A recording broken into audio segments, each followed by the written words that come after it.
वरहपीडं नटवरवपु कर्णयो कर्णिकारं बिभ्रजवासकनककपिशं वैजयन्तीं च माला रन्ध्राणवेणोरतरसुदया पूरयन् गोपवृन्दै बृन्दारण्यं स्वपदरमणं प्राविशत गीतकीर्ति।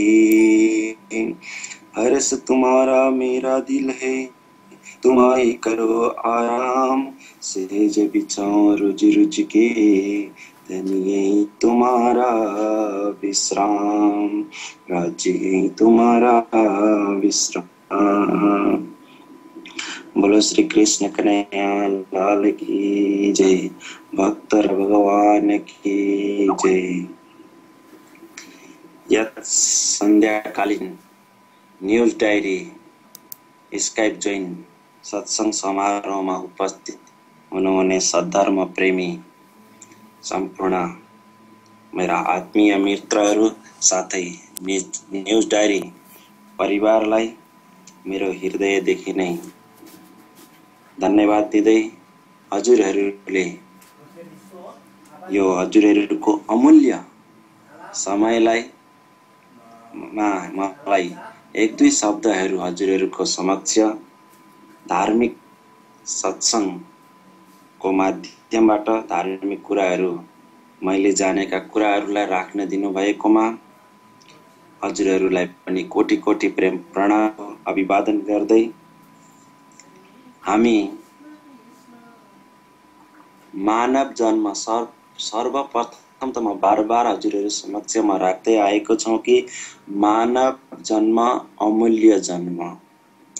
नृदेह माध्यम सुलभम सुदुर्लभम प्लवम सुकल्पम गुरुकर्णधारम मयानुकूलेन नवसोतिरितं पुमां न भवाब्धिं न तरेत् स आत्मा।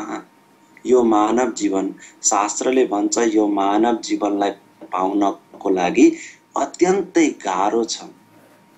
मानव जीवन पाउन अत्यन्तै गाह्रो छ र यो मानव जीवन अस्ति भर्खरको प्रसङ्गमा थियो कि वैदेशिक रोजगारमा आएर आत्महत्याको बारेमा एउटा यस न्यूज डायरीले प्रोग्रामै चलाएको थियो र यो अमूल्य मानव जीवन हामीले पाएर पनि हामीले जस्तै कठिनाई, किनभने कठिनाई आफूले निम्त्याउने हो, अरूले कठिनाई दिँदैन।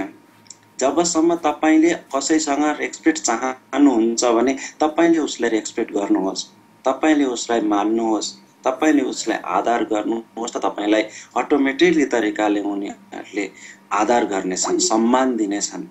त्यसै कारणले गर्दाखेरि लागोगे जो तुम दुःख को तो दुःख तुमको लागसी, याद करोगे निज सुख को तो दुःख पाछा भागसी। के हामीले दुःख मान्दाखेरि, यो मनले दुःख मान्दाखेरि हामीलाई दुःख हुन्छ, तर भोलि आउने सुखलाई हामी यसो विचार गरौँ। हामी सबैजना वैदेशिक रोजगारको लागि हामी विदेश आएका छौं। बिहान अहिलेसम्म त म 12:30 भइरहेछ, यहाँ 12:30 भइसक्यो। बिहान 4:30 बजे उठ्नुपर्छ र बिहान 4:30 बजेदेखि 12:30 बजेसम्म हामी यति कष्ट गरेर हामी काम गरिरहेछौँ। किन भन्दाखेरि भोलिको सुखलाई हेरेर हो। यो सुखलाई हेर्दाखेरि, भोलि आउने सुखलाई हेर्दाखेरि अहिलेको दुःखलाई चाहिँ हामीले बिर्सिन्छौँ र भोलिको सुख लागोगी जो तुम दुःखको तो दुःख तुमको लागसी। हामीले दुःखलाई मान्यौं भने हामीलाई दुःख आउँछ, तर त्यो भोलिको सुखलाई हामीले हेर्यौं भने यो दुःख पाछा भागसी, पिछाडी पिछाडी यो भाग्ने गर्दछ। त्यसै कारणले गर्दाखेरि हामीले अहिले आउने कष्टहरूलाई, किनकि भन्छ कि आत्महत्या महान पाप हो। हामीले मानव जन्म पाएर पनि कयौं तपस्या, भगवानहरूले त तपस्या गर्छन् मानव जीवन पाउनको लागि। अहो भाग्यम नन्दगोप ब्रजोकसाम। ब्रह्मा विष्णु महेश, म ब्रह्म, म शिव, म विष्णु, अहम ब्रह्मा अहम विष्णु शिवोहम इति महिता। हामी पनि मायाको जालमा छौं, तर यही मायाको जालमा जन्मिएको मानवहरूले चाहिँ साक्षात पूर्ण ब्रह्म परमात्मालाई प्राप्त गर्न पाएको छ। हामी पनि मानव भएर जन्म्यौं भनेर उहाँहरू तपस्या गर्नुहुन्छ भने हामीले त मानव जन्म पाइसकेका छौं। र जस्तै पनि कठिनाई आउँदा पनि, किनभने कठिनाई आफूले निम्त्याउने हो, जस्तै पनि कठिनाई आउँदाखेरि आत्महत्या गर्नु महान पाप हो। र तुलसीदासजीले रामायणमा भन्नुहुन्छ कि जो न तरे भव सागर नर समाज असपाई सो कृतक निन्दक मन्दमती आत्महनन गति जाई। उहाँले भन्नुभएको छ कि हामीले मानव जन्म पाएर पनि जसले आत्महत्या गर्छ त्यो घोर नरकमा गएर जन्म लिन्छ। भनेपछि हामीले एउटा बाटामा हिँड्दै गर्दा काँडाले खुट्टामा घोच्दाखेरि त कस्तो हुन्छ होला। भनेपछि त्यो नरकमा त काटे चुबे दुःख पाइए सहे न सके लगार पर मोह त है मोह अचम्म ये क्यों सहेसी जम्मार। र हामीले त्यहाँनेरि यमराजको यमदूतहरूले चाहिँ सुँगुरलाई मार भुडा चाहिँ जमदूतना भनेर भन्छ कि सुँगुरलाई चाहिँ मार्दाखेरि जसरी भालाले घोपी घोपी मार्दा कति कराउँछ त्यो सुँगुर हो, त्यो दर्द हामी चाहिँ त्यस्तो घटनामा बस्दाखेरि चाहिँ हामी त्यो सहन गर्न हामी सक्छौं, त्यो सहन गर्न तयार छौं।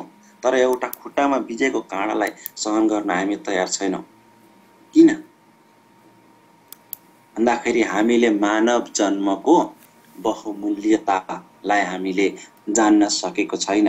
यो मानव जन्मको बहुमूल्यतालाई जान्नको लागि हामीले सत्संगमा आउन जरुरी हुन्छ। र फेरि पनि न्यूज डायरी परिवारलाई म 7 दिनको यो प्रोग्रामको लगातारमा एक दिन सोमबारको दिनमा यो सत्संग भजनको कार्यक्रम राख्नु भएकोमा उहाँहरूलाई धेरै धेरै धन्यवाद दिन चाहन्छु। र यो सत्संगबाट नै मानव जीवनलाई हामी पार गर्न सक्छौं।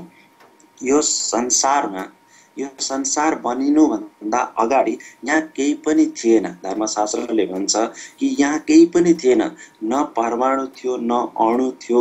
जति पनि हामी सोच्न सक्छौं दिमागमा आउँछ त्यो केही पनि थिएन। थियो त केवल एउटा एकम ब्रह्म, ब्रह्म एउटै थियो। पूर्णमदः पूर्णमिदं पूर्णात् पूर्णमुदच्यते पूर्णस्य पूर्णमादाय पूर्णमेवावशिष्यते। त्यो एउटा पूर्ण ब्रह्म परमात्मा जसलाई गीताले उत्तम पुरुष भनेर भन्यो। द्वाविमो पुरुषो लोके, दुईटा पुरुष छ अरे यो संसारमा, एउटा क्षर पुरुष एउटा अक्षर पुरुष। क्षर भनेको नाशवान र अक्षर भनेको अविनाशी, भनेको ली, इंग्लिशमा ली भन्छ त्यसलाई। र अविनाशी त्यो